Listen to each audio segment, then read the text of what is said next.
Um, Thank you. So before we begin with our welcome and introductions, let's just quickly walk through the interpretation instructions. I believe I will invite Tanya to walk us through those. Yes, thank you, Liz. Buenas tardes a todos, bienvenidos. Este es un recordatorio de que tenemos ya encendida la interpretación para que puedan escuchar la junta en español. Si ustedes ingresaron con una computadora, en la parte de abajo del menú de Zoom de su pantalla van a ver el icono de un mundo. Por favor, seleccionen ese icono y seleccionen el canal de español. También les invitamos a silenciar el audio original para que solo escuchen una voz a la vez. Si ustedes ingresaron utilizando un teléfono móvil o una tableta, sus opciones son un poco diferentes. Van a tocar su pantalla y van a buscar los 3 puntitos donde dice más o more. Van a seleccionar donde dice interpretación de idioma. Después seleccionen el canal de español. Nuevamente, silenciar el audio original. Y por último, es muy importante que seleccionen el botón que diga done, listo, finalizado, terminado, para que ya nos puedan escuchar en español. Ahora voy a dar mis instrucciones en inglés. Hello, everyone. This is just a reminder that we have simultaneous Spanish interpretation for this meeting. So if you're joining with a computer, you will see a globe at the bottom of your screen. Please select the globe and select the English channel. We do encourage monolingual English speakers to please select that option, so that way you can hear all the communication from Spanish into English. If you're joining with a cell phone or a tablet, your options will be a little different. You need to tap your screen, find the 3 dots, select language interpretation, select English, and it's very important to click on the blue button that says done or finalize so you can hear that interpretation simultaneously. Thank you very much.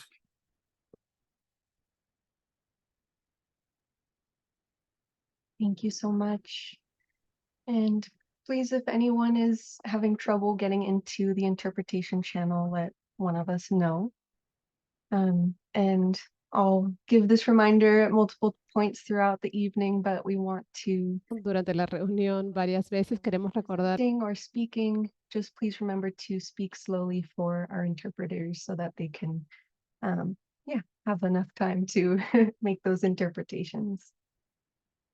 And so we'll just move through the rest of our slides here. Just we have our virtual meeting etiquette.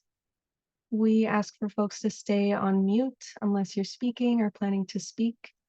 And if you're calling in on the phone, you can press *6. We also ask throughout the meeting to please raise your Zoom hand if you would like to ask a question or provide any feedback. And if you are on the phone, you can raise your hand by pressing *9. And so part of our role as your facilitators, Amy and I are here tonight to help enforce our group agreements. And as we mention at all of our CSE meetings, we read through these at every meeting, just as a reminder for how we can engage in the most productive dialogue together. So I'll just take a moment to read through these.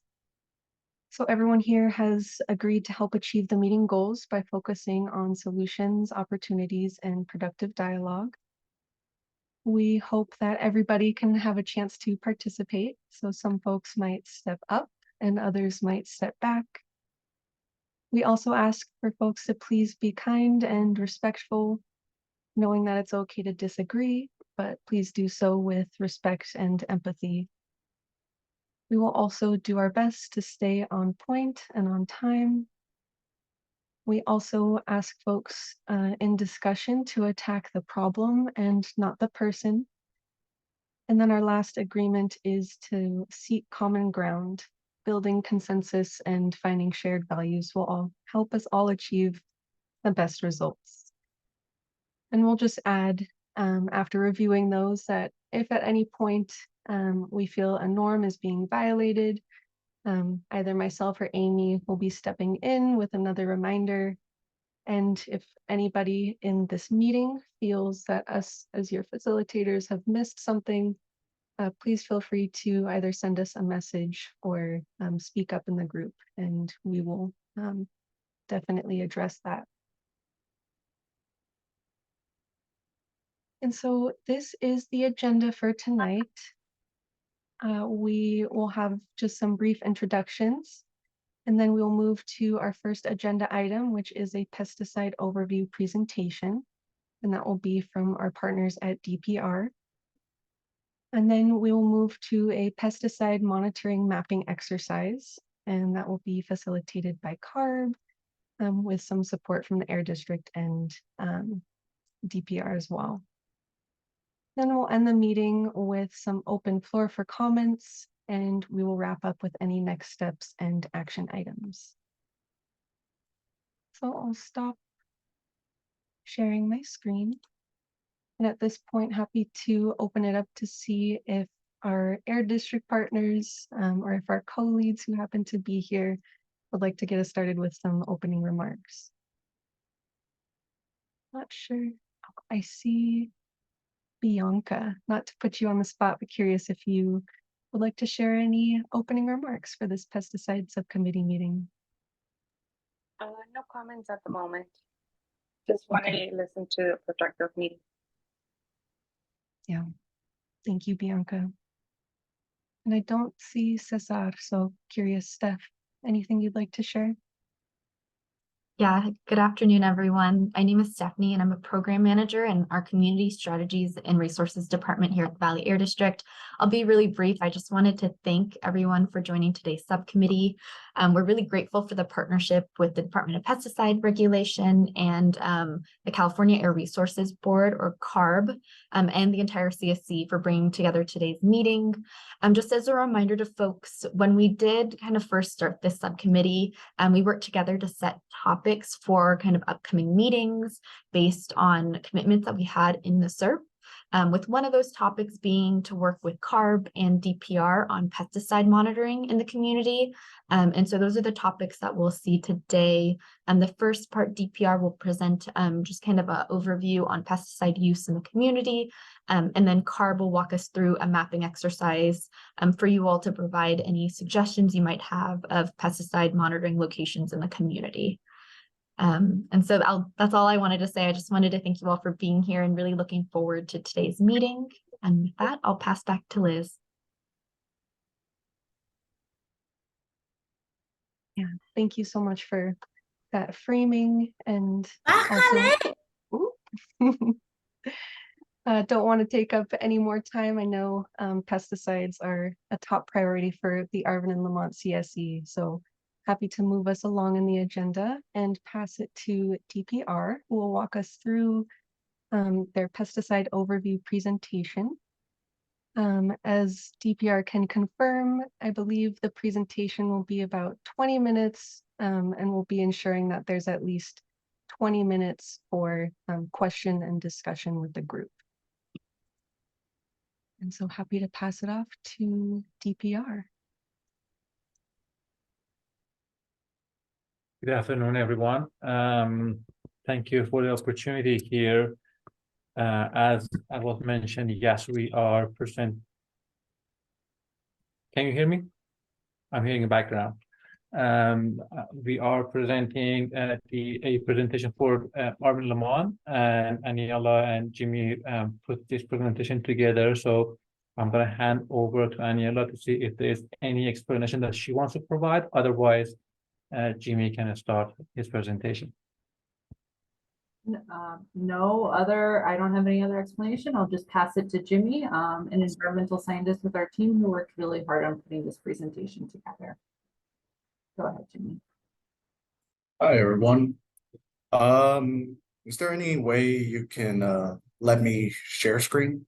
Do I have that power already, or? Okay. Hey, Jimmy, this is Stephanie. You can just go ahead and share your screen. Okay. Can everybody see this? We can see it. It's not in full screen mode.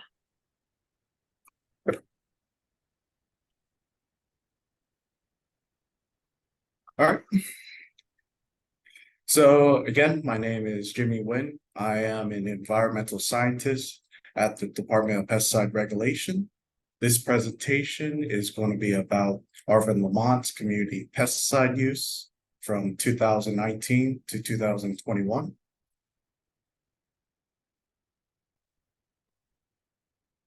So this is today's agenda. First, we're going to talk about what is the AIR program, the purpose of this presentation, restricted material information, evaluating risk, what is being used at Arvin Lamont, pesticide information, and then, like we stated, we're going to save some time at the end for questions.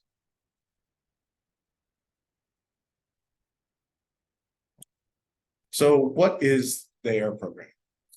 As part of the environmental monitoring branch at the Department of Pesticide Regulation, DPR, the AIR program is responsible for assessing pesticide concentration in air and mitigating adverse risks associated with pesticide applications. In order to do this, the AIR program collects air monitoring samples. Air monitoring data is supplemented with computer modeling and other data to estimate pesticide concentrations and emissions.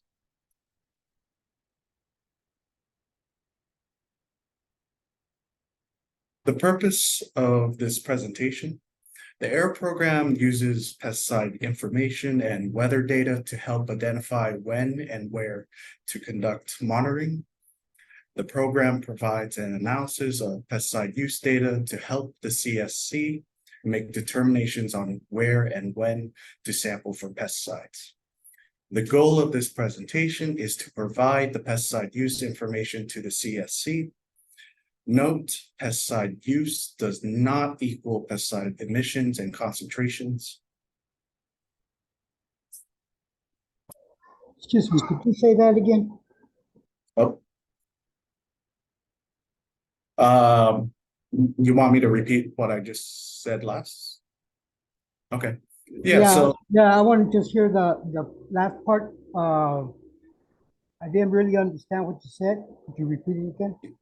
yes, so no, pesticide use does not equal pesticide emissions and concentrations. If that's a little confusing to understand, there's going to be a slide in here that will explain why that's the case. There's other words could you use to explain it? Give me a second. It's kind of hard to hear you. Can you repeat your question? Hey, Jimmy, I think I can jump in here. Mario, so what Jimmy is trying to explain here is that when pesticides are used, the use of the pesticide is with different application methods. And the pesticide can be used in summer, in the fall, or in winter. So all of those factors affect how the pesticide emits from the field, and also what would be the pesticide concentration in the ambient air. And that's what, what he's trying to say is that is not only the use amount, there are a lot more factors that contribute to the pesticide concentration in the ambient air. Is that clear? Yeah, that's more Awesome. clear. Thank you. Of course. So evaluating risk. So increases or decreases in the pounds of pesticide applied do not necessarily correspond to higher or lower risk to human health or the environment. When looking at a pesticide's risk, the toxicity of the pesticide and potential for exposure also needs to be evaluated.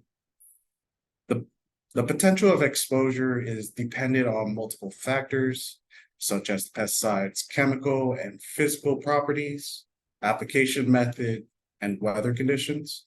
This presentation only provides pesticide use in Arvin Lamont.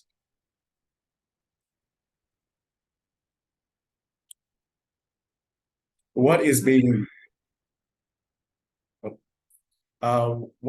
used in Arvin Lamont? So on the right side is a map of Arvin Lamont. What is highlighted in red is the community boundaries.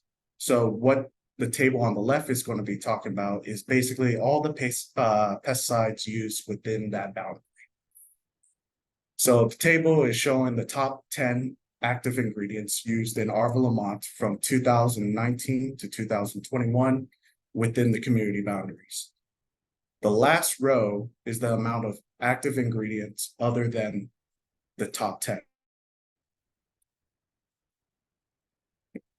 Now, you may have noticed that MITC and 1,3-D chloropropene have an asterisk next to them.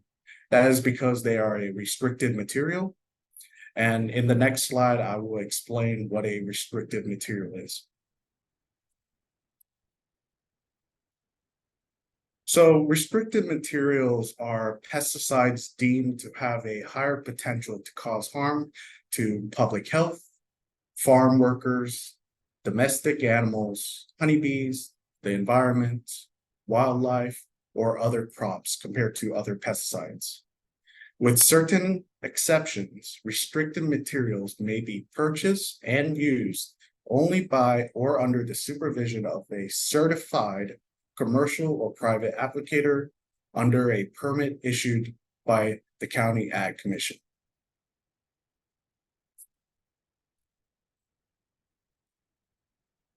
So this figure here is just a visual representation of what I showed you 2 slides ago, the table.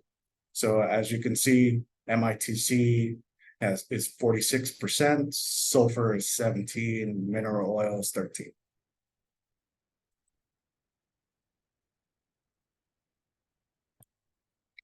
So now we're going to be talking about pesticide use within 5 miles of Arvin, Lamont. And that is shown on the map on the right. The dashed red line is the 5-mile boundary of Arvin, Lamont. So we're going to be talking about any pesticide used within that boundary. So again, the table on the left is similar to what I showed you. It's showing the top 10 active ingredients used in Arvin, Lamont within 5-mile boundary. And then the last row is the amount of active ingredients other than the top 10. It is similar to the community boundary. There's not much difference here.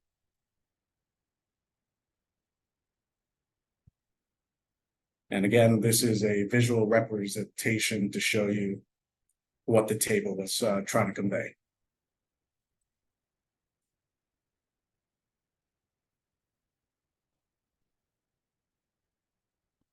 So this graph is showing the weekly pesticide use of MITC 1,3-D by week in Arvin, Lamont's 5-mile boundary. So as you, MITC is in blue and 1,3-D is in orange. As you can see, in comparison to 1,3-D, MITC is used much more. Applications are mostly during the mid months, with some some use during November and December.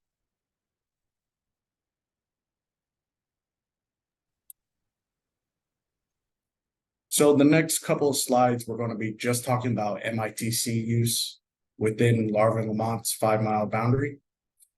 So on the left is showing the total use of MITC within Arvin, Lamont. The color square represents areas where MITC was applied. The darker the color, the more MITC was applied.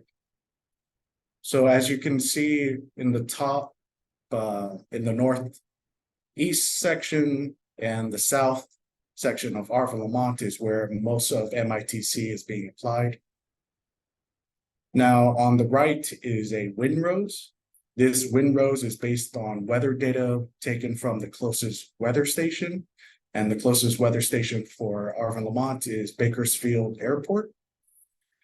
And basically what this windrose is saying is that the prevailing wind for Arvin, Lamont is coming from the northwest, while some wind is coming from the southeast. The map and the windrose can be used for site selection.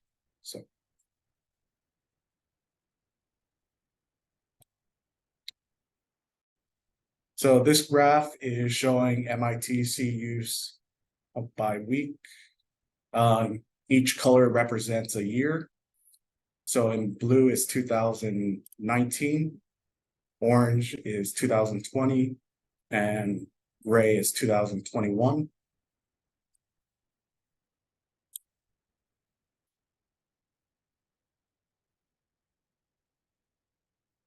So now we're going to be talking about the crops that MITC is applied to. So within the community boundary, MITC is mostly used on carrots and potatoes with some basil and sweet potatoes. But when we look at the 5 mile boundary, there's not really much of a difference there.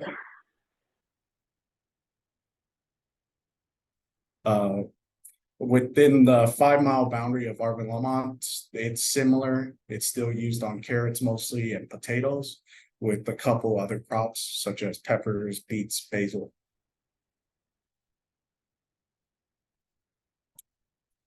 So now we're going to be talking about 1,3-D.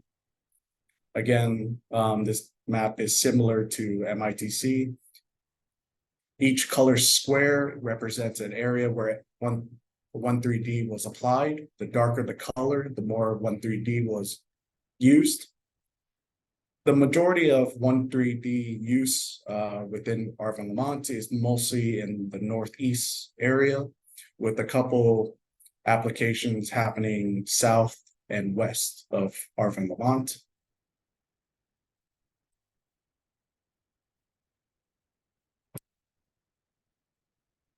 Again, this is showing 1,3 use by week. Blue is 2019, orange is 2020, gray is 2021.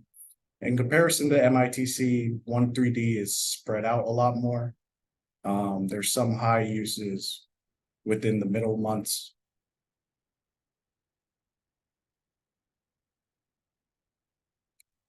Yes, Mario.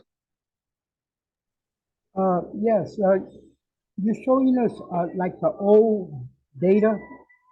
Why you haven't been showing the new data, 2002, 2003 data to see how it is. Mario, we have to use the data that are basically vetted by the department. So there are a lot of gaps when there's a use and when the data becomes available to be used.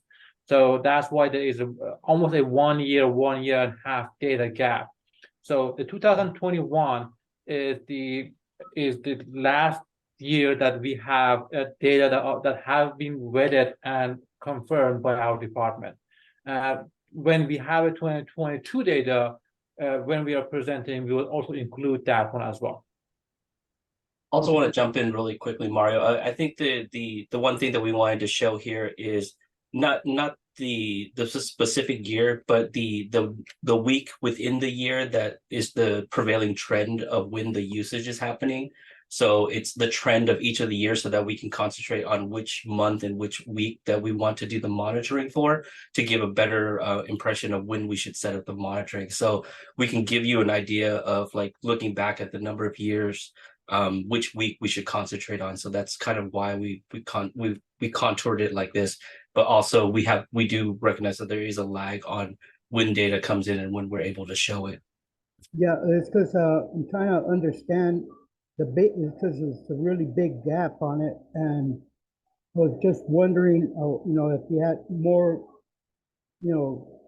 closer of next year, I mean, talking about like last year data, maybe we could get a better information. Let's see if the use of 2001 been used more, or 2002 is, they've been using less. I'm just trying to get an idea of, how this thing is going by. Yeah, completely recognize that. And once we're able to get that data, we're more than happy to share it. Again, we don't have that available now, so we wanted to show the trending so that we can get the right time of year that we want to concentrate on the monitoring. Yeah. Okay. Thank you.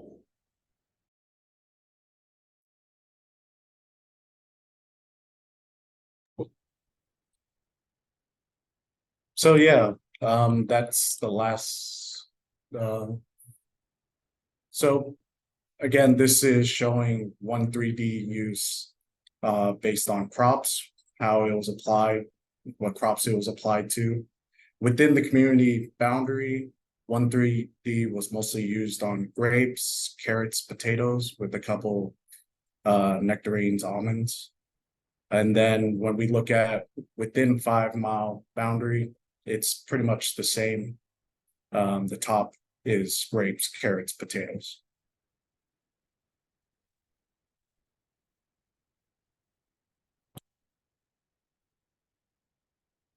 So if you have any questions, like Mario said, you can contact Anela, Mazir, or Min, and these are their contact information.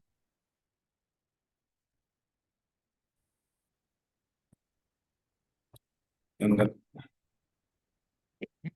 so now we can take any other questions that the CSC has.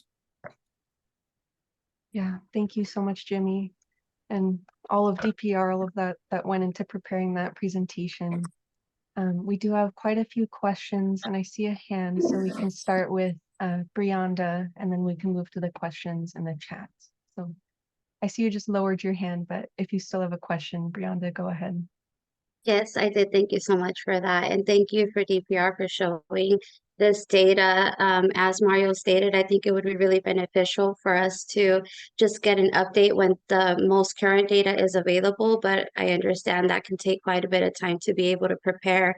I'm wondering if we can go back to about not the last slide, but the slide before that, where you showed the graph. That one right there. Thank you so much. I'm not sure. I see that on line 35 through 37, there is a spike there on the blue, and it's pretty significant compared to the others and the rest of the data. Would you be able to explain a little bit about why that would be?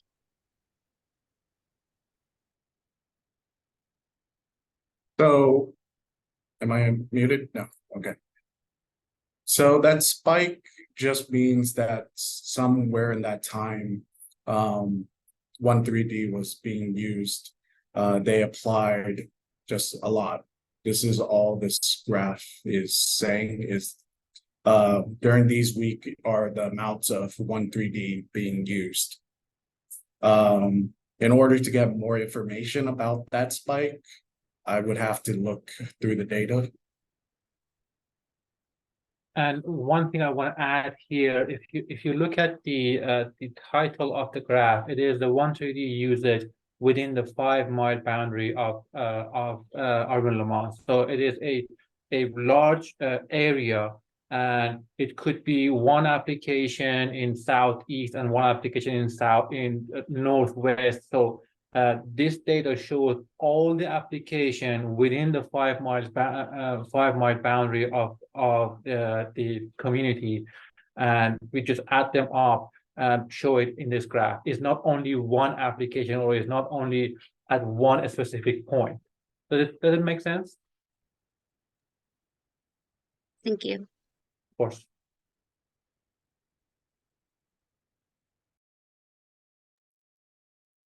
Yeah, thank you for that question. And so I'll look in the chat now. We have a question from Bianca. I'm not sure if this fully got answered, but what are the side effects or the health effects of being exposed to MITC? This is for a long-term exposure for community members that live in the area. What would be the side effects that people should be looking at? Because I see that in the pie that you were showing, it's like 56%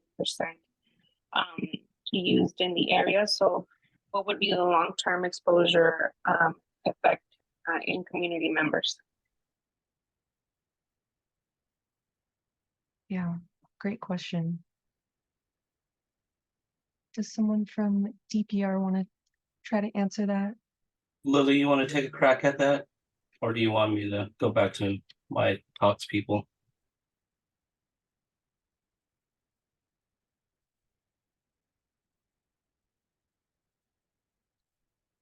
Sorry, it took me a second to unmute. I'm happy to try to first lay some background for what my chat answer was. Exposure, as I was trying to briefly mention, is a hard way of trying to assess how much a person might be exposed to in the environment because of what was previously mentioned about different weather patterns, wind, and different meteorology affects how much certain fumigant might blow. And then it's complicated by matters of how close a person from a community or a worker might be. And so given the differences in a worker exposure versus like a community member who might live near a ag field or something like that, you know, those meteorological and proximity plays a role in what a health effect might be, in addition to how long a person is exposed, whether it's like 8 hours a day for like a work day, or like just in passing by, or windows being open. So it's a difficulty that we have with data gaps. That said, environmental monitoring does play a role in helping to use the complexities of science that even I'm not totally familiar with, but the scientists that do the environmental monitoring feed into some of the data that, like as a toxicologist, that I could help answer with dose response, meaning how much, how long, and those kind of things go together to try to do risk assessment.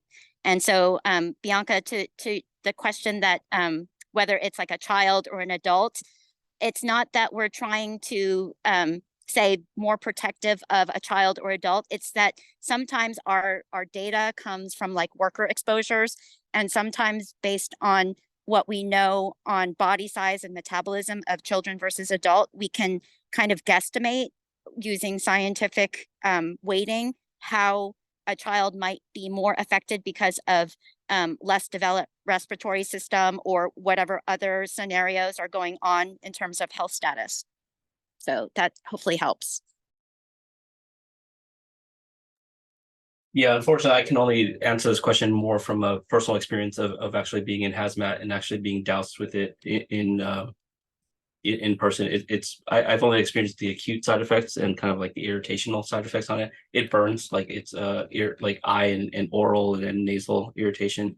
So if I can only speak about like initial contact to it, and between that and chloropicrin, it's like just burning.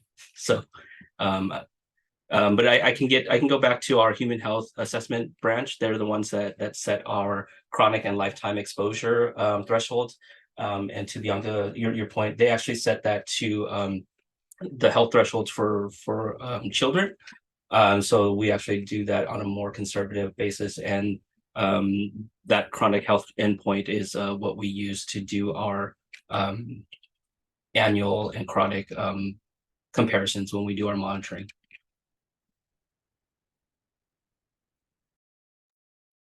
Yeah, thank you for that. And I know that was a lot of information, Bianca, so just want to follow up and see if that answered your question, or if you have any follow-up before we move to another question.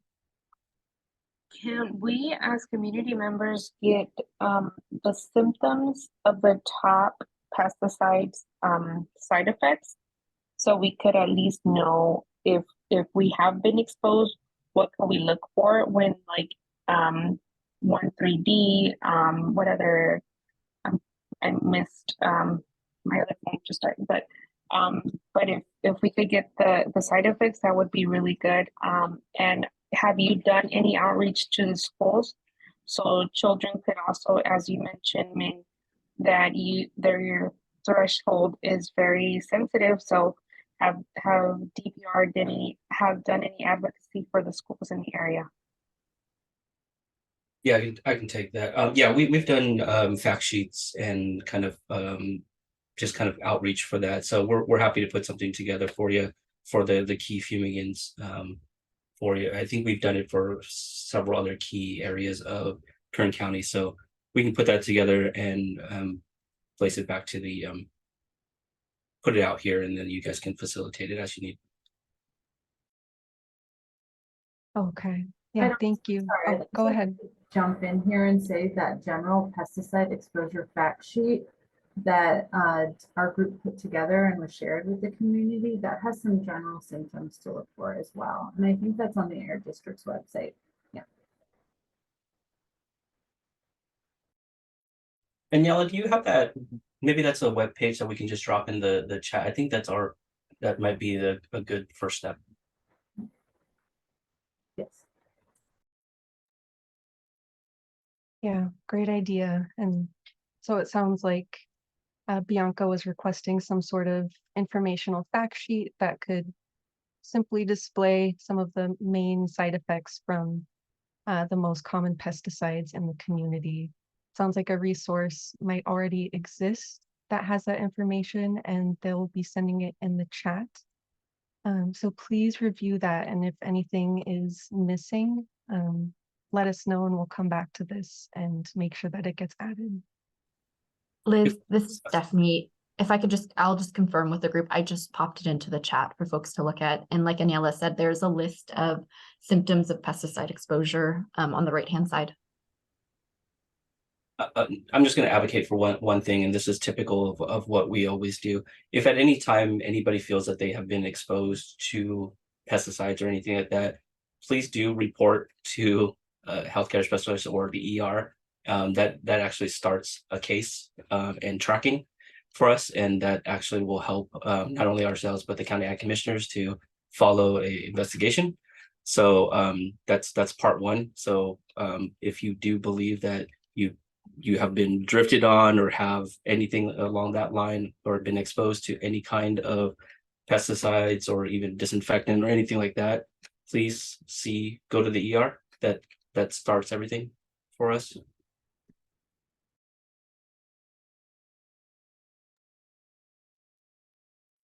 Yeah. Thank you for that. And thank you for dropping the link in the chat. We have quite a few more questions and still some in the chat that we'll get through before going to the hands. So another question was, oh gosh, where did it go? Should we be concerned of the carrot trucks that are passing by schools?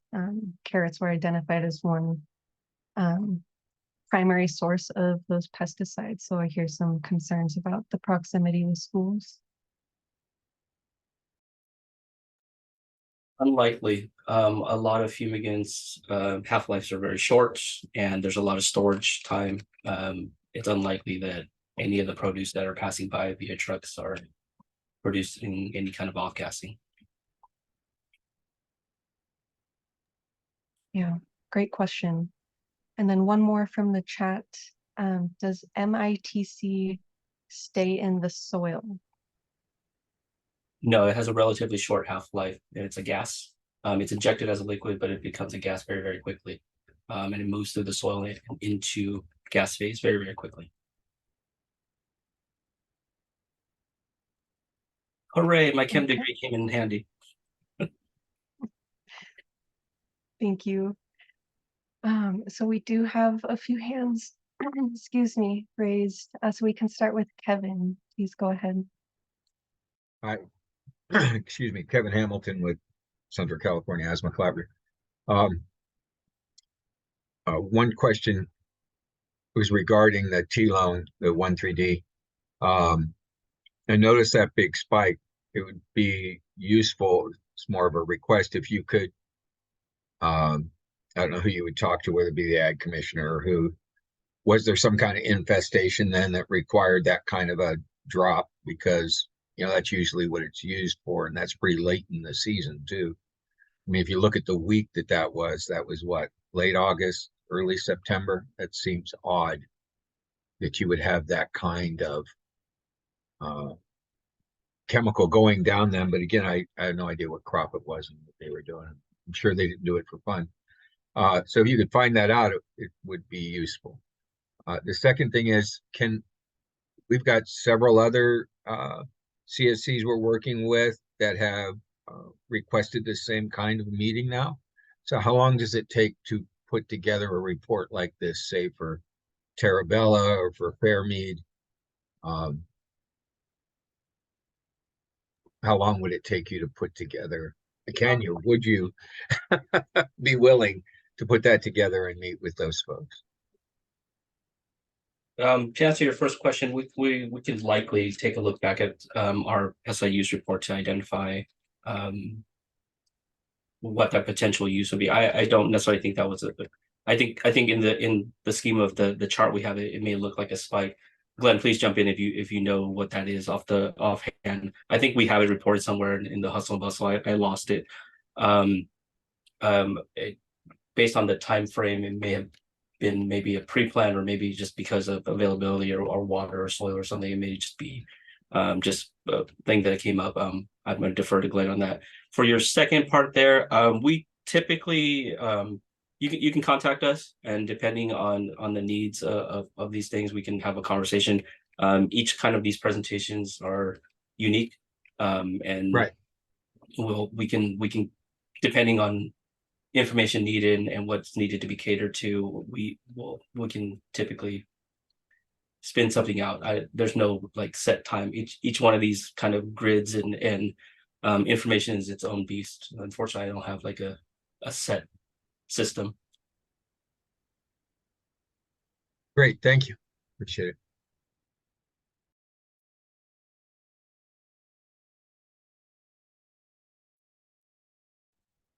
Yeah, thank you for the question and answer.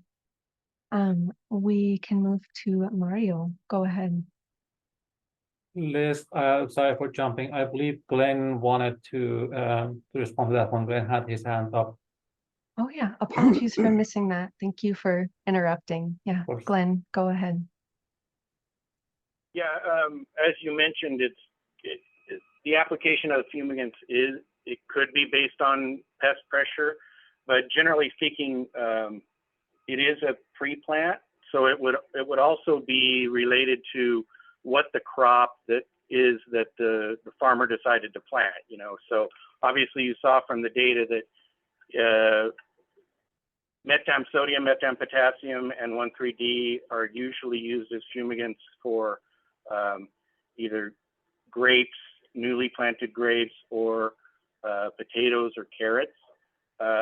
So I would say that if there was a spike, it could be something as simple as there happened to be a lot more potatoes or a lot more carrots that were planted in the Arvin area at that time, and that's what the spike is related to. It's not necessarily that there was anything unusual going on. It could just be it's a market thing, because they can, you know, they have several crops or several different plantings of both potatoes and carrots in Kern County. They can pretty much grow them year round.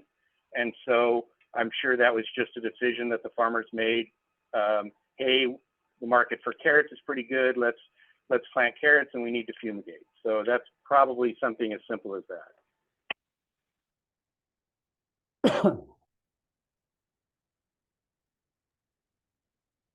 Yeah, thank you for that answer. And Makes sense. Kevin, okay.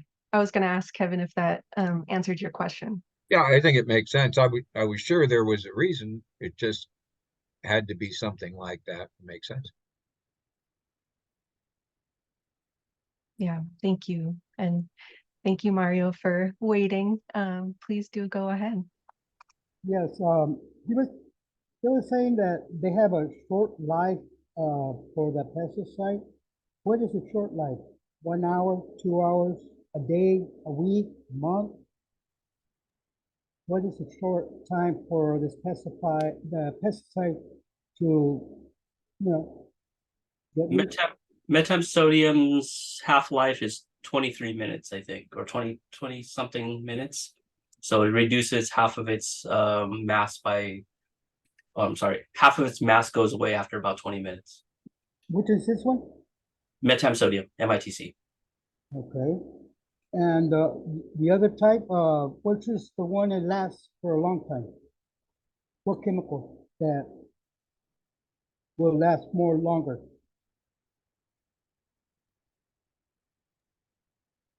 I'm not sure what you're of the ones that we showed. Yes. Oh, I have to look. I don't know all the half-lives off the top of my head. The MITC was one of the only ones I know because it was a major use in this area. Yeah, because I would like to know which one have a more life, you know, to make sure that we know which one is the one that harm more the people. So I would like to kind of ask a couple of follow-up questions here, Mario. So having a half-life does not necessarily mean that there's an exposure, right? So it could be sitting in the soil, it could not migrate at all, it could go down in the water, it could get up in the air. So I kind of wanted to kind of pick your brain here and look at what you want us to look at, right? So well, the point is, because I'm trying to figure out, well, people work with this pesticide, you know, they use their regular clothes, or sometimes they give them safety wears, you know, one of those white suits or whatever.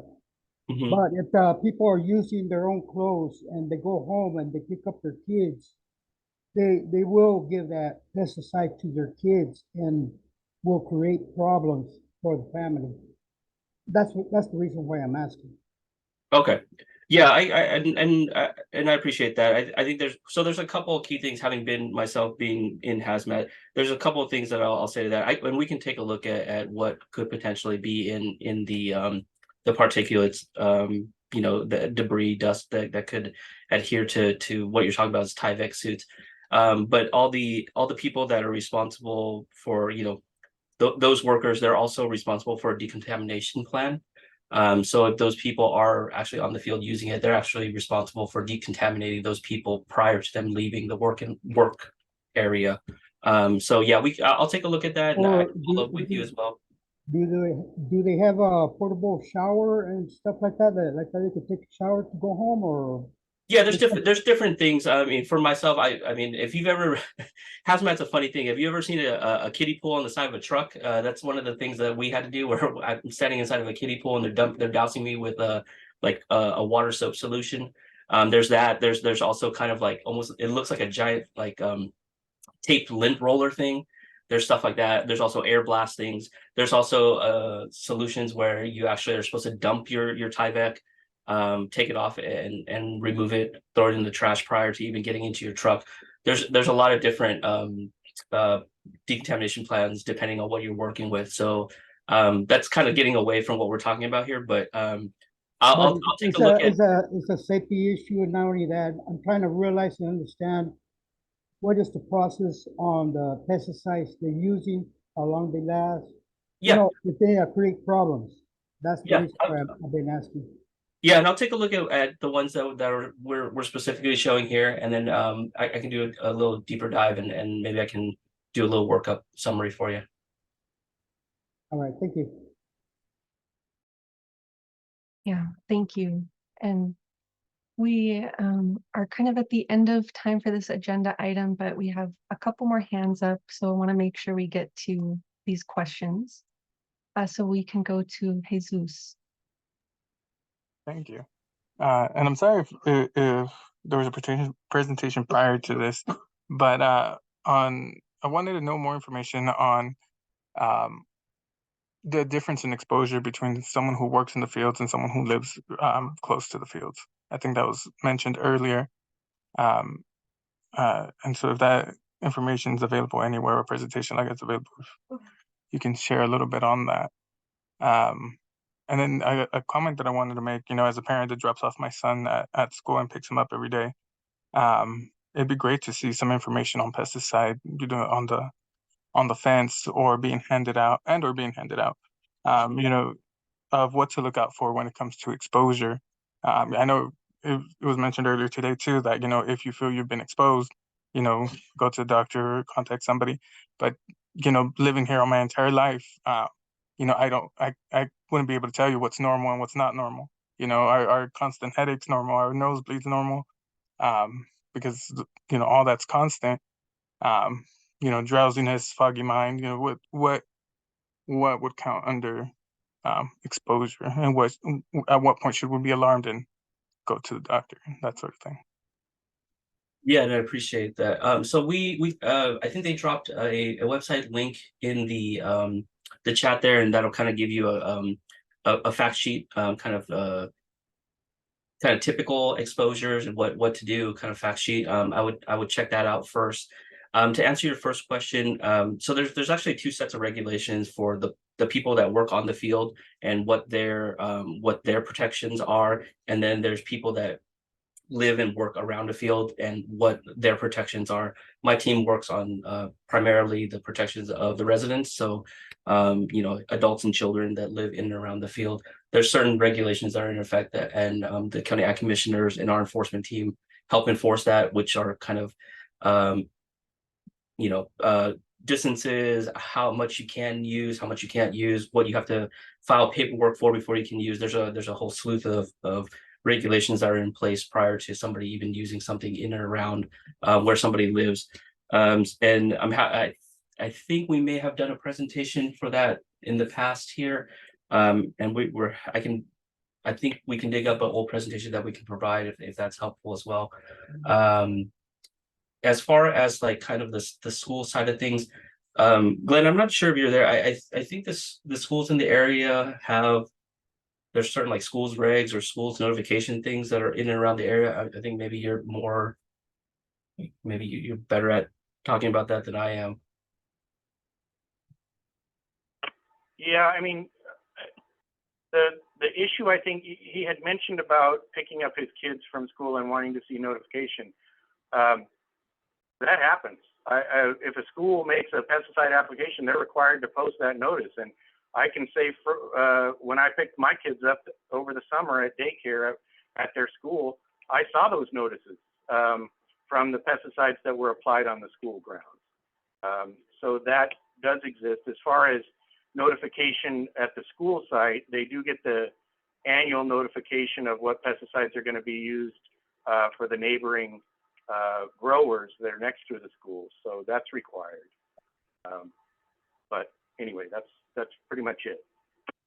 Thank you. And because I haven't seen any notification, who can I contact about having them put up notification? And if they don't, where do I go? Well, you have to go directly to the school. They have their own regulations that under the Healthy Schools Act that govern what pesticides they apply on the school grounds. So you would just want to talk to the administrators of that school. Okay. And generally, is it posted on where we pick up our students? Is that where it's required to be posted, or do I have to go inside the office and find the board where they set that up? I'm not well versed on the Healthy Schools Act since I don't enforce that code section. But just from my own experience, it was posted at gates, and I would assume that it's also posted in the office. I'm not sure if it's required to be posted at the gates, but in my case, it was. So I suspect that it's probably required to be posted at the areas of ingress where you would have students leaving and exiting, in addition to being posted in the office more than likely. And please follow up with me. I have a team of people that work on that as well. My team doesn't specifically, but I can definitely lead you to the folks that do. So just reach out to me and my team, and I'll get you to the right people. Thank you. Yeah, really important question, and thank you both for the answers. And sounds like Jesus, you can connect with me if you're struggling to find those answers. And so we can go to our next question, Maria. Sí, buenas tardes. Yes, good afternoon. My comment is just I'm very much concerned. I'm listening here that like everything is under control. The data that you're showing, everything is under control. Pesticides are under control. Everything is under control. Everything is good. Everything is okay in the field in relation to pesticides. But my concern and my question is that what is happening with us residents? Why are we feeling sick? A couple of days ago, they gave me these grapes.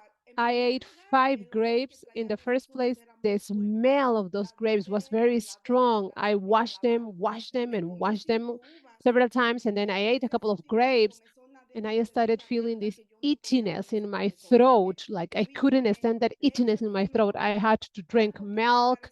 I ate something to help me with that itchiness in my throat, and I stopped eating the grapes.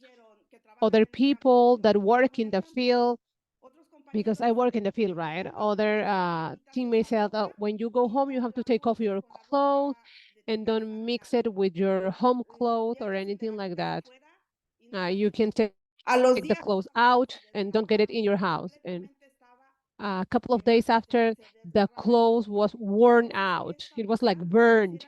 So what is happening? I want for someone to explain me what is happening, because they say that everything is controlled, that everything is okay, but we're feeling sick.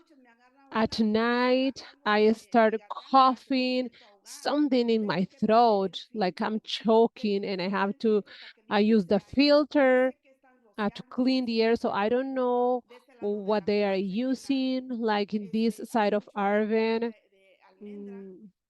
There is like an almond field, but everything is okay. Like the data that we're seeing here, everything is under control, and that's my main concern. We can go to the doctor, and the doctor says, "Oh, it's a bad allergy. Where do you live?" In Arvin. Okay, move from Arvin, because Arvin is very much contaminated with the pesticides. So what can we do about it? I would like to have an answer, someone that will tell me we're going to regulate, we're going to pay attention. But what I'm hearing is everything is under control. Everything is controlled. All the data is good. And the residents, we're feeling sick. Residents dying from cancer. Someone died from cancer. The mom and the daughter have cancer. And I hear cancer, asthma, allergies, but everything is under control. So that's my main concern, and that's my comment, what I wanted to make when everyone is saying that everything is under control.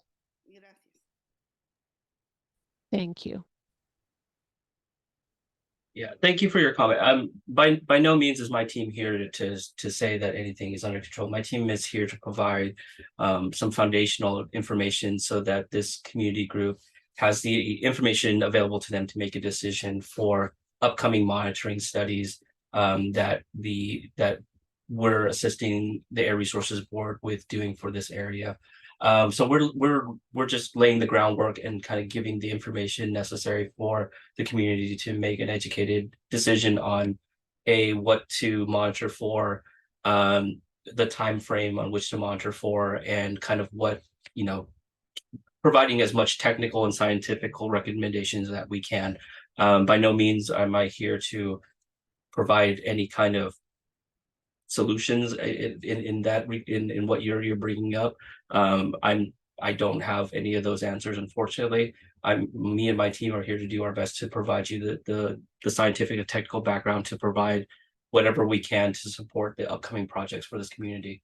So, and I think the Air Resources Board is going to jump in a little bit here to provide kind of next steps, and hopefully we can key in and get some monitoring available, and then from there get the data that we need to make some key decisions for this community group. Yeah, thank you so much for that question and sharing your experience. I know it's difficult, and you raise really important points, and I appreciate the response from DPH and acknowledging that they are not saying that things are in control. And that's a great segue to our next agenda item, which we will get to in a moment. But that's where the community is really being invited to determine where to place those monitors so that we can get better data to get a more clear and accurate picture of what's going on in your community, so decisions and changes can be made. So really appreciate you bringing that up.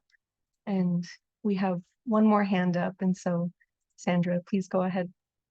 Yeah, and I'll be really brief as well. I just wanted to back up what Maria was saying and what Bianca mentioned earlier, right? I think the community would like to know what the side effects and what the health effects are of exposure, how likely they are to be exposed. And while I definitely appreciate the presentation that was given today, I think community in the future would like to see another presentation talking about exposure, talking about what pesticides do, right? And I would just like to advocate that in the future, we maybe talk about pesticide exposure, our risks to it, and what the side effects and the health effects are, and how we can actually deal with that in the future.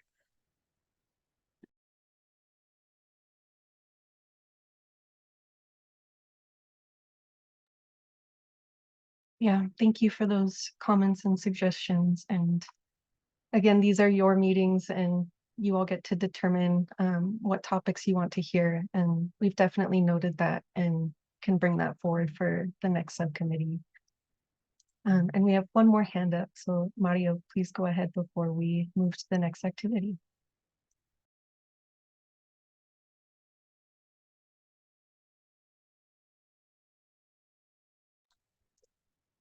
Mario. Yeah, I got out.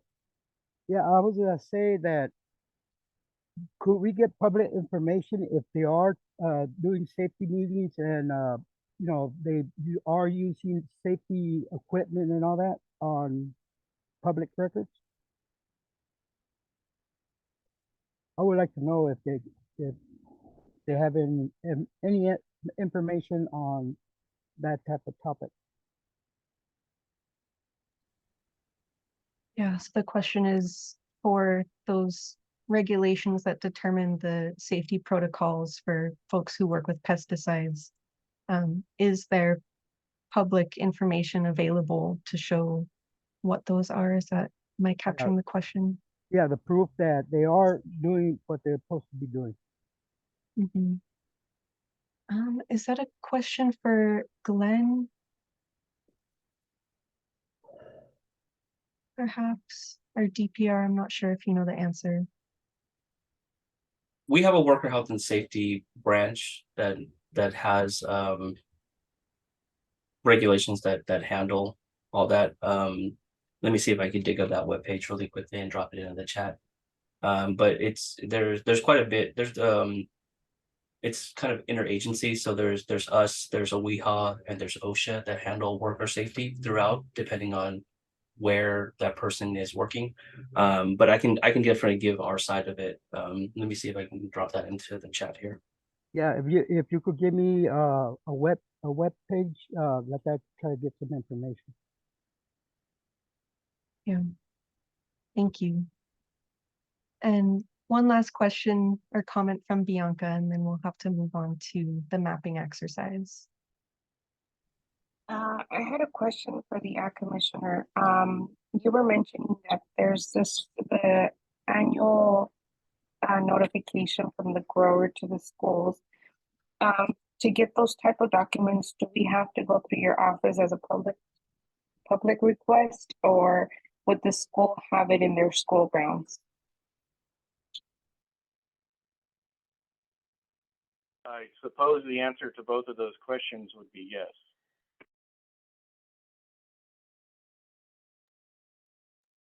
Ultimately, it's the school's responsibility to disseminate that information. They get that information. So I think that's the easiest route to get that, particularly if you're concerned about applications at your own child's school, because you have the connection there, you have a direct link to that school as a concerned parent, and they have that information that they can freely give to the parents. Is it given by your office or is it given by the grower, the list? It's required to be submitted by the grower to the school.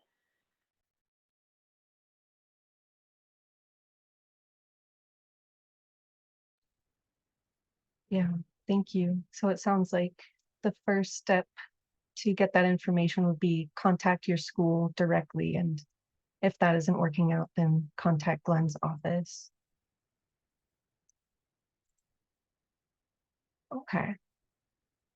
So I'm not seeing any other questions. If they do come up, please do put them in the chat. We'll make sure that they get answered, if not tonight, at a future meeting. So I'm happy to transition us to our pesticide monitoring mapping exercise. Actually, we'll be submitting another public records request. Just want to, in a different form.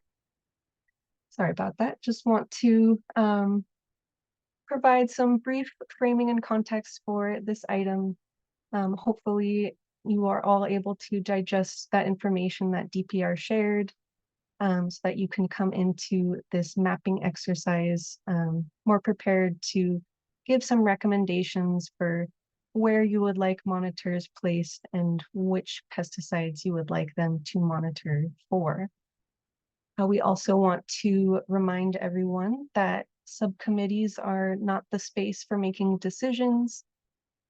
So after any recommendations are made in this space, we would ask that those are brought to the full CSE, and then at an upcoming CSE meeting, we would have to reach consensus on any decisions.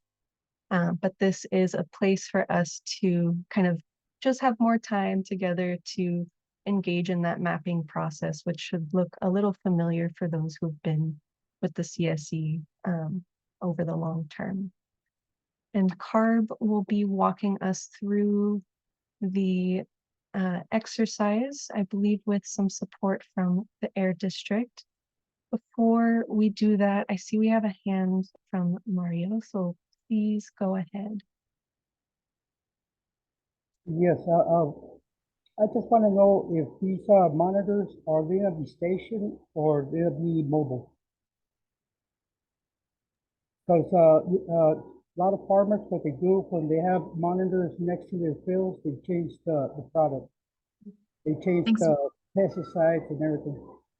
Thanks, Mario, for your question. I appreciate it. Before we jump into exercise, so CARB does have a couple of slides to help set us up so you all have information about like monitoring and what we want to engage in this exercise.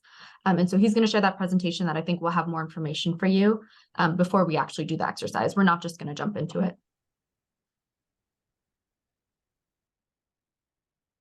Yeah, thank you.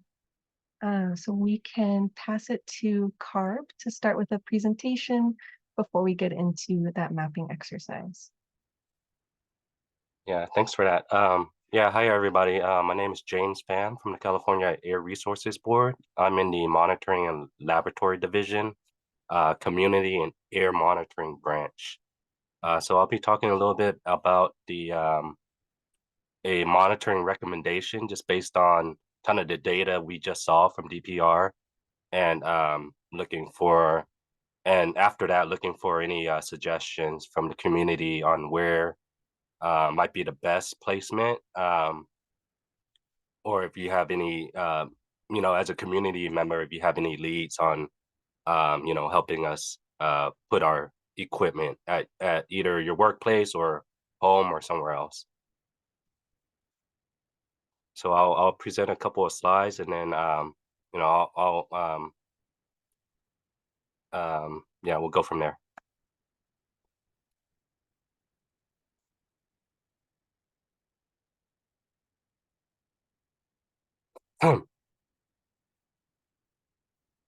Okay, can everybody see two slides side by side? Yes. Okay, so I have a English version and also a Spanish version going on. Okay, so yep, I'm here just to talk about the CARB side of monitoring, specifically just for pesticides.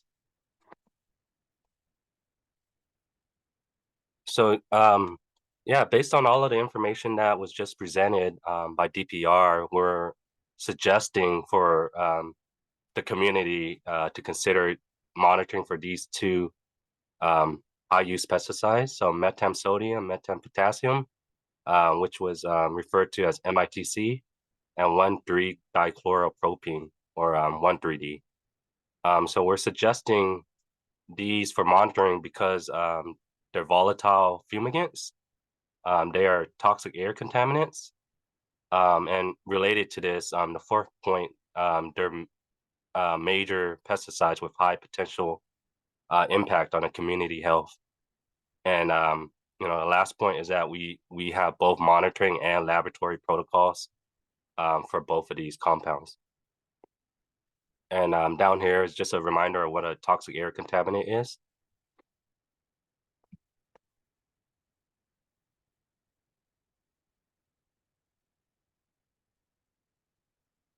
Yeah, so just based on our expertise and what has been presented, we want to present to the community for consideration that CARB would do concurrent sampling during the historical high use periods. And for MITC, that was around the summer. about weeks 24 through 37. This is around kind of mid-June to mid-September. And 1,3-D usage is kind of sporadic throughout the year, but you know, as noted earlier, there was a high peak that kind of falls at the end of, you know, the week, like I think it was like around 35 of that year. So we're proposing to do monitoring at 3 separate locations within the community boundaries. And included in one of those would be a QC, quality control sampler, that will run side by side with, you know, at one of these locations, just for laboratory and field quality control. And we're proposing to do 13 weeks of continuous sampling.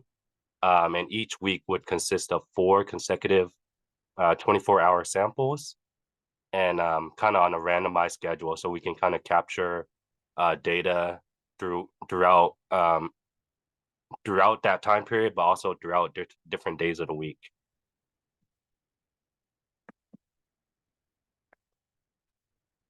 So yeah, as Liz was saying earlier, you know, before we kind of make a decision, we can discuss this. And you know, I don't think we made the agenda for tomorrow CSE, but this is something we can potentially have consensus or vote on at a future meeting.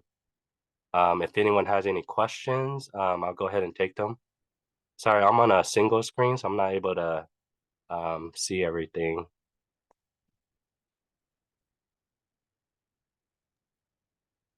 Yeah, thank you for the quick presentation.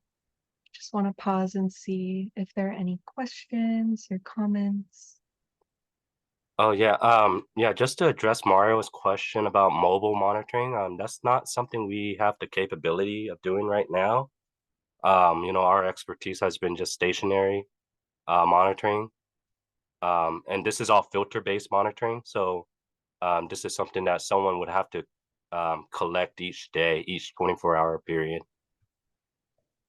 For the reason I'm asking that, because if we have put some monitor at a certain location, you know, the farmer might even stop producing fruit or whatever he's planting at his field, just to not to put that much pesticides and things like that. And you know, there could be a lot of changes. Mario, Yeah. The equipment we have actually can get down to parts per billion, so it actually will actually detect at a really, really low rate. So it'll pick up. It's meant for ambient air. It's not for site specific. So it's actually meant for regional monitoring. So it'll actually do a pretty good job of picking up like pretty far out. Yeah, but what I'm trying to make you understand is that they might not need to use the area to even plant.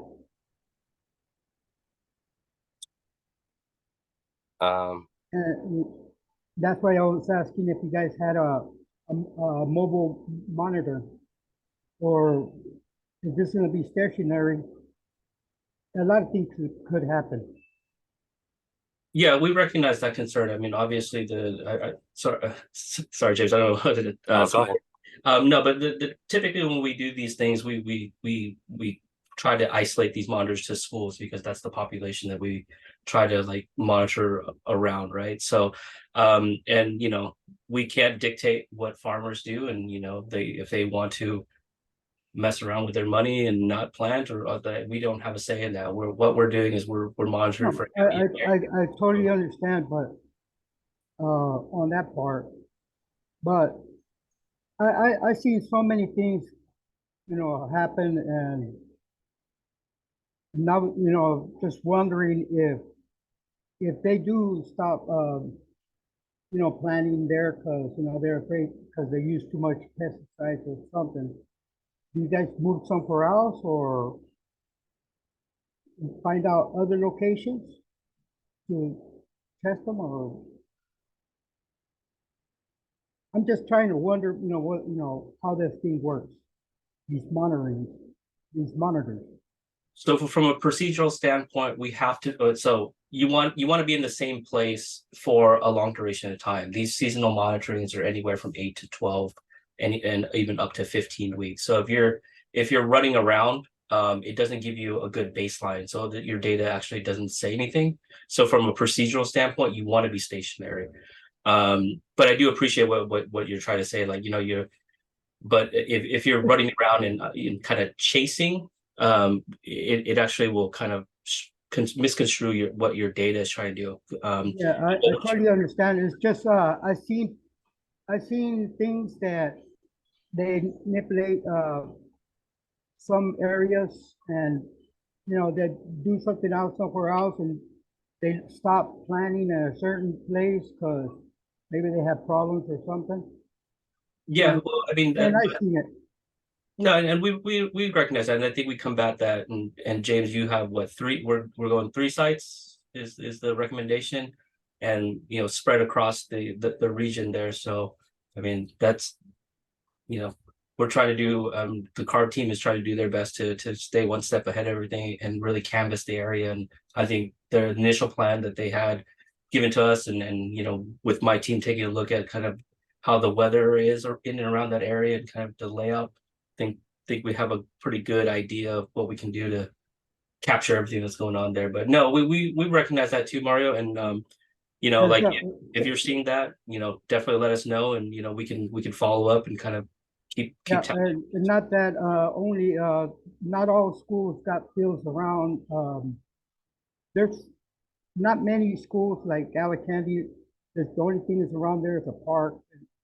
There's pure houses and stuff like that. But if we have monitoring of other locations where we could, maybe figure out where whatever's coming out of there and harming the people, would be nice to find out. Yeah, and I think the exercise that CARB is going to do here is going to ping the community on where you guys would like to place these monitors, and if it's plausible. I mean, like, there's going to be certain parameters that the CARB team's going to need.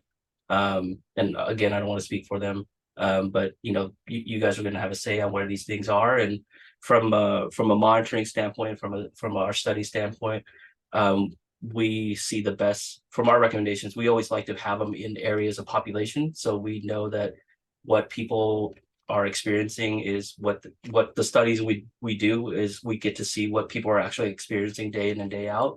So by having it like in a school, you can see what the kids are being exposed to on a more consistent basis.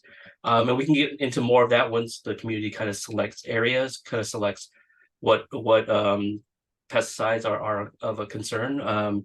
Once you guys take a look at everything that we have, both us and CARB, and have any additional questions, we can kind of dive into more of it. I think once we get the exercises kind of going here, we're definitely, can dive into more of these nuances.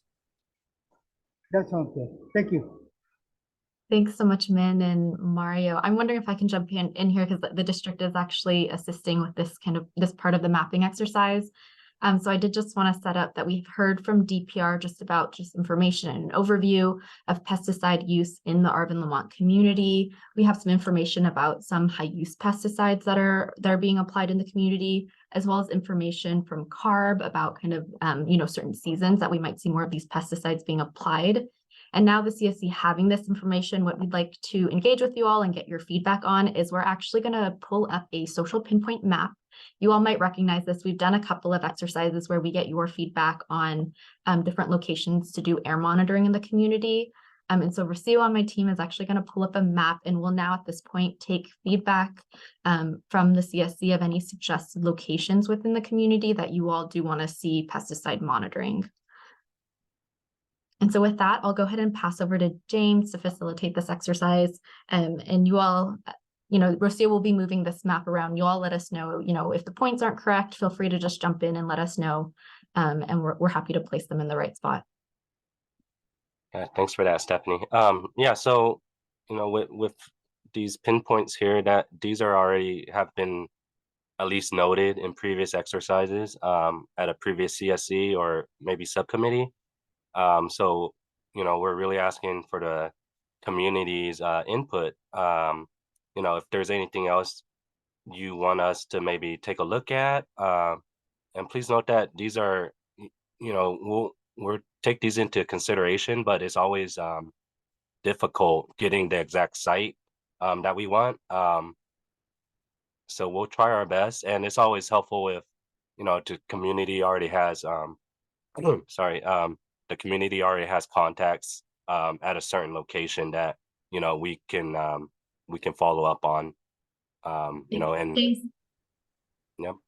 Oh, Go so ahead. sorry. I just wanted to jump into you totally brought up a great point. There's a couple of points already on the map that I just wanted to clarify what they were so community members knew. The green points, like James mentioned, are previous recommendations that we've had for pesticide monitoring, that we're we want to make sure that we're holding that information and making sure to keep it and on this map. The other thing, the black points are sites that we have for the community air monitoring network. And so those are kind of sites that we have through that like James is mentioning, a reason it's on here is just to let you know, but there is existing monitoring going on for other pollutants. But to James's point, sometimes when we have connections potentially at a school already that, you know, we are already working with our community air monitoring network, it could be easier to set up also additional monitoring. And I do know that this map is a little tiny. So if you all want to let us know, maybe to zoom into certain areas, like please zoom into Lamont, please zoom into Arvin, please, you know, zoom. There's letters on here too. We can also zoom into different sites that can let us, you know, zoom into certain areas that you all want to focus in on. With that, I'll go ahead and pass it back to James. Thank you. Yeah. Yeah. So anyone with their hands up, let's go to Maria. Sí, buenas tardes. Yes, good afternoon. I don't know in the corner of Comanche and 223, you have a monitor already because the letters are very small, so I'm not able to distinguish well. So I would like to have a monitor there in the corner of Comanche and 223 in Arvin.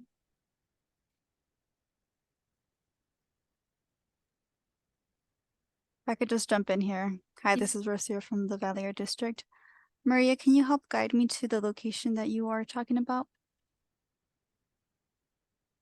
And I can totally zoom in. La esquina de la... Yes, the corner of it's on 223 and Comanche. 223 Belmont Boulevard.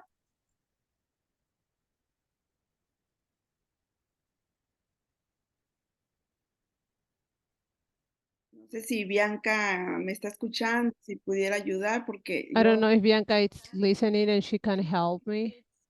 You put Belmont, it's Bear Mountain.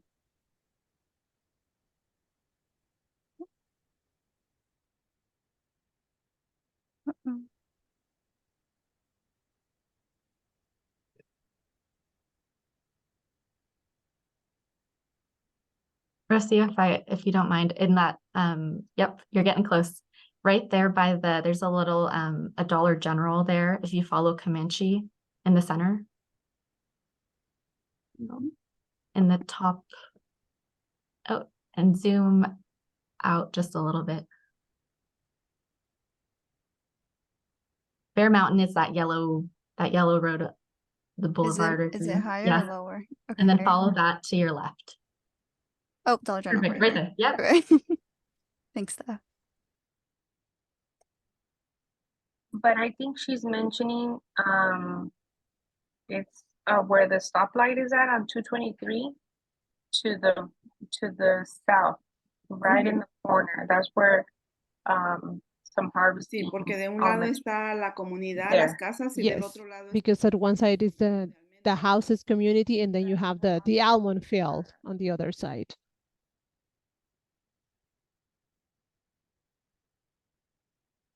Maria, does this look like the location where you wanted the pesticide monitors?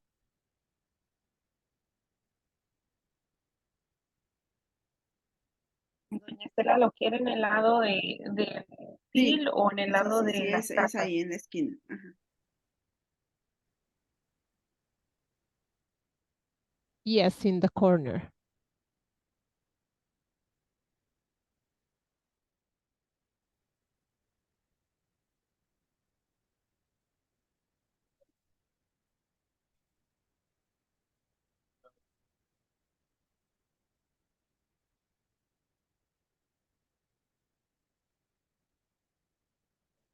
Okay, thanks for that suggestion. We'll go ahead and look at kind of areas or locations in that general area and see if we can potentially get something there. If you do have a contact in that area, please forward that to me. You know, that's always the most difficult part, just really finding someone that is willing and able to, you know, allow us to be there, and also, you know, having that space and power. But yeah, thank you. Um, let's go ahead to Jesus. All right.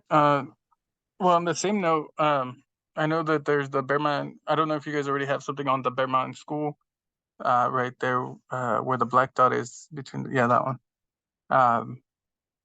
I think that would be a good place for a monitor as well, since, like mentioned before, the field's right across the street from that.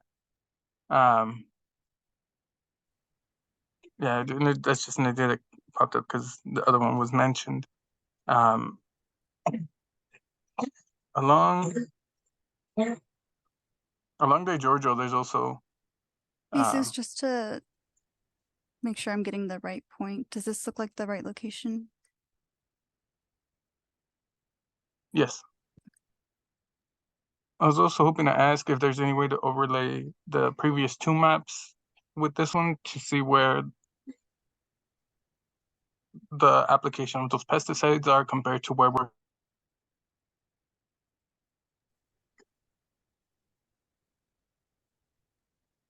And then you wanted us to add the other CSC suggestions? Sorry? Jesus, Sorry. you got cut off there at the end. Were you asking for some of the previous suggestions that we've had for the other air monitoring exercises? No, the overlaying the two maps that we saw earlier today, the gotcha. 13D and the other one, so that we can see the proximity of where we're suggesting these monitors and where the application of the pesticides are. Yeah, thanks, Jesus. We can look into that. Yeah, thanks for those suggestions, Jesus. Yeah, so we'll for sure approach some of those current locations that the Air District already has monitoring in the community. And you know, it's always good to have kind of parallel monitoring. You know, not that the data is comparable to like PM or anything, but we know that, you know, the data is pretty good at those locations already, and the a lot of the hard work has been done by the Air District in you know, getting specific sites that work for air monitoring. My final suggestion would be the Di Giorgio and Comanche on that corner. Is this also in Arvin? You go no, it's between Lamont and Arvin. So you go down Comanche all the way north until you hit the Giorgio, and it's that corner. There's a gasoline station there called the Barn. I see DeGiorgio, and then can you guide me to the other street?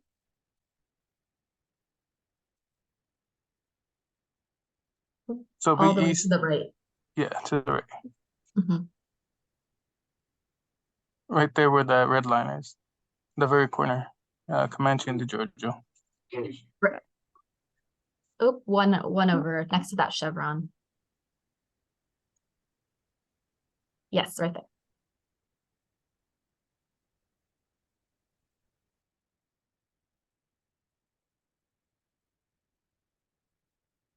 Thank you for these suggestions. I'm just going to pop in to note that we are a little bit over our time. This is not going to be the only opportunity at all to provide these recommendations. Just want to give Mario one last chance. I see your hand is up, so we can hear your feedback and then start wrapping up. Yeah, I would like to see a monitor right there at Mountain View and right there in Mountain View and Magala. Hey Mario, do you mind guiding me again to where that location is? Is it in between Arvin and Lamont? Is it more It's towards in Lamont. Lamont? Yeah. It's right there in Mountain View High, Middle School.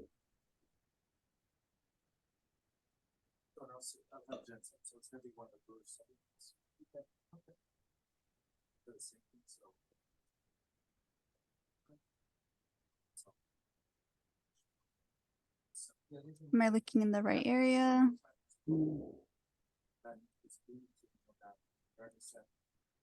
No, you already went past. Right there in Lamont, you have to go on the main street. Okay. More north or south? Go south. You already passed it. I mean north. North. North. Go up. Up, right, somewhere on right there. If you could make it bigger.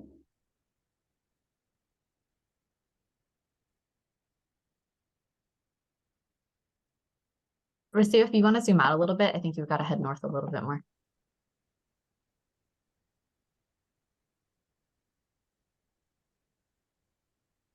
No, you already passed it.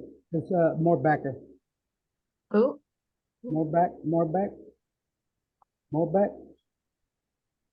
Mario, were you saying Mountain View Middle School? Yeah, Mountain View Middle School. Oh yeah, we'll go up and for that. Magala.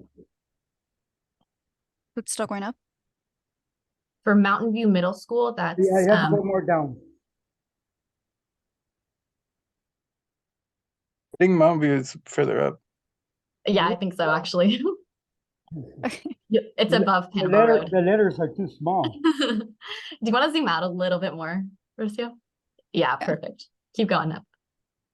Keep going up. Zoom out more. There you go. And it's where that, yep. Oh, Mountain okay. So it View looks like there's already a No, but suggestion. I want it in Magala Road. You have to go to your To the right. For the right. Yes. And then just let me know when I'm getting closer.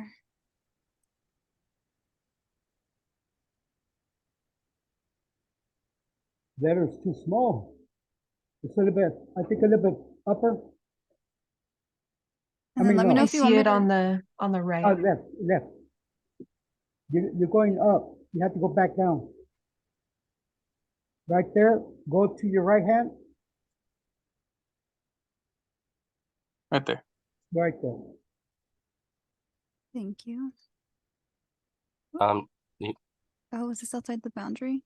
yeah, I was gonna note that, if that's something the community wants, maybe we can discuss that, but Well, that's being outside of the boundary. what they told me that this map right here is not really the map that we wanted. It's supposed to be bigger. We could expand it if we want. That's what they told me.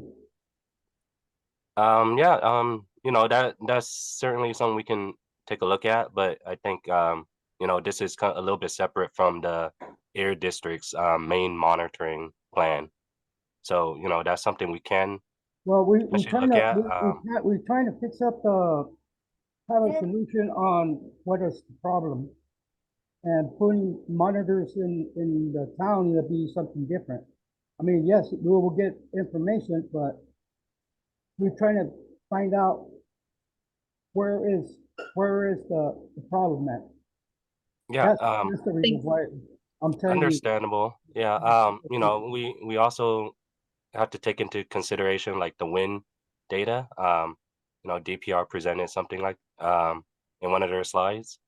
So it's showing the prevailing wind directions from the northwest. So, anything that may be applied there for the most part will kind of be blown away from the community. This is certainly something we can look at. And we can discuss more with everybody else, I guess. If this is what the community wants, we can certainly take a look at it. Would we be able to mark it as an area of interest, or just mark it, since we know it's outside the boundaries, we know what that limitation is, but it's still an area of concern or an area of interest? Yeah, thanks. This map, just the way that it's set up, it's set to make points in the boundary, but I'm taking notes separate to this. And so I've noted that spot, Mountain View and Malaga. So I've taken that note down. Thank you for the suggestion. I do also maybe want to be, I know that it's past 5:30, so if folks need to go, we definitely don't want to, keep people from their evenings. I do see that Sandra has her hands up, so we're definitely happy to stick around and add any more recommendations. But if folks do need to run, we definitely will follow up on this exercise to give folks more opportunities to add suggestions too, if you do need to leave. But I just wanted to put that out there. I know we're past time. With that, I'll go ahead and pass to Sandra.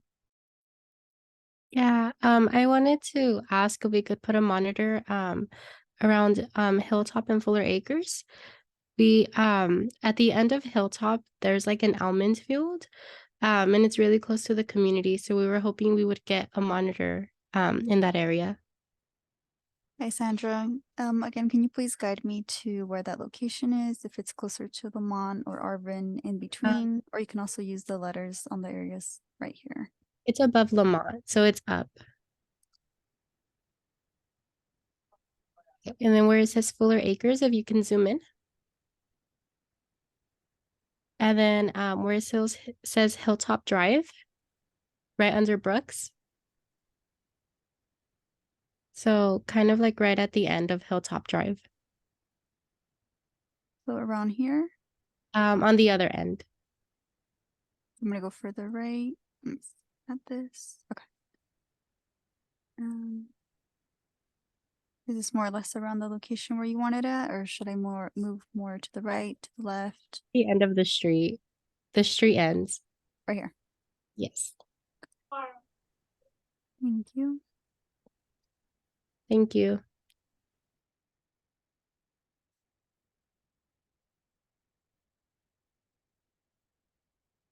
Thank you so much for all those suggestions and really engaging with this activity.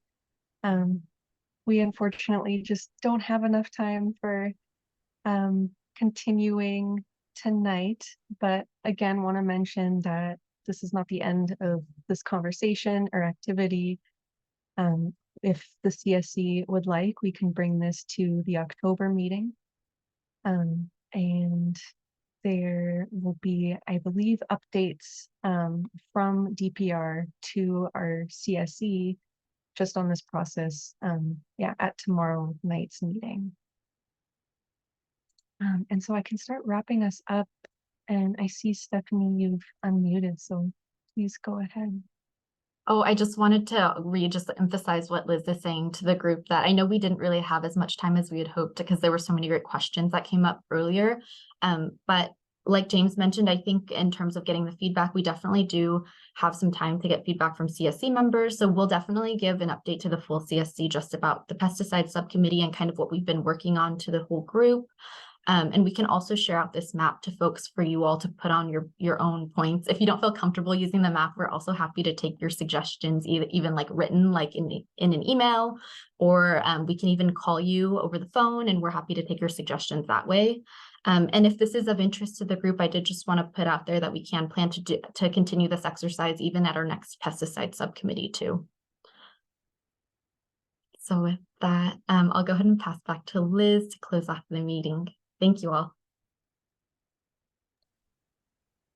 Yeah, thank you, Stephanie. And don't want to take up any more of your evening, but just want to wrap us up and thank everybody. Thank you, DPR and CARB, for joining us tonight, as well as Glenn, the Ag Commissioner. Really appreciate all of the amount of time and effort that you put into preparing tonight's agenda. And we have taken notes and jotted down some action items and the next steps. And we all look forward to continuing this conversation.